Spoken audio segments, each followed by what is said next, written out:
Okay, here is my day's rant. There has been a court verdict from New Delhi, India, that denies Monsanto the right to increase their royalty on GM cotton seeds, BT cotton seeds, and keep them pegged at whatever price the government had set. And this is being misconstrued by some people to imply that it's a victory for anti-GMO groups, and that the Monsanto does not have a right to patent GM plants, which is true for India. But the real story is Monsanto can keep on charging people royalty for the kind of GM BT cotton that they introduced, but they do not have the right to the genetic signature of the plant. So anybody else can take that BT cotton, GM cotton, improve upon it, make 20 different versions of BT cotton, patent each of them without paying any royalty to Monsanto, and sell all of them to Indians. So the Indian farmers, instead of getting toxic BT cotton from only one source, now they can get it from 25 sources of BT cotton, and instead of 500 farmers using it from one supplier, now they can have 20,000 farmers from endless number of suppliers. And it is being touted by these talking heads, anti-GMO talking heads, as if it is somehow a good thing, is a victory.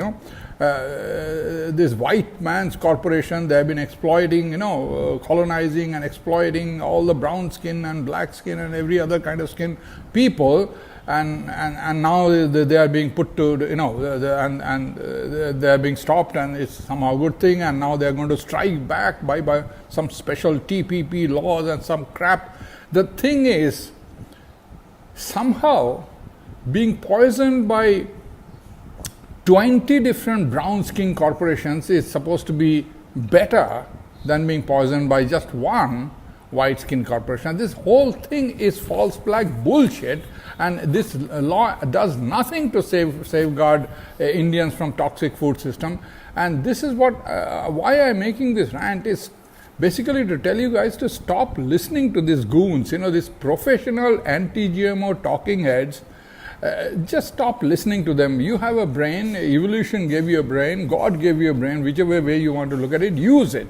And don't give them any money. These guys say, give us $1 and we'll multiply 100 times and divert that much money away from you. My foot they do. I mean, these guys operate out of USA. USA is the worst country in the entire goddamn planet. They invented this nasty technology. Their food is toxic like all get out. Glyphosate is much more poisonous in my view than any individual GM crop, and they won't even test how much of it is in their food. I mean, this whole thing is a bullshit that they do anything good. You save your $5, $10, whatever you give, and use that to confront your own government. Monsanto is not the culprit. Your politicians are the culprit who allow Monsantos to get away with this nonsense, and they are the one who are writing laws to make it legal for these corporations to do what they do. Get after your politicians. Your municipal, your state level, and your federal level politicians are undermining your freedom and your right and your health concerns and your future. They are the one you should target. These goons will never do that. They purposefully stay away from the glyphosate. Purposefully.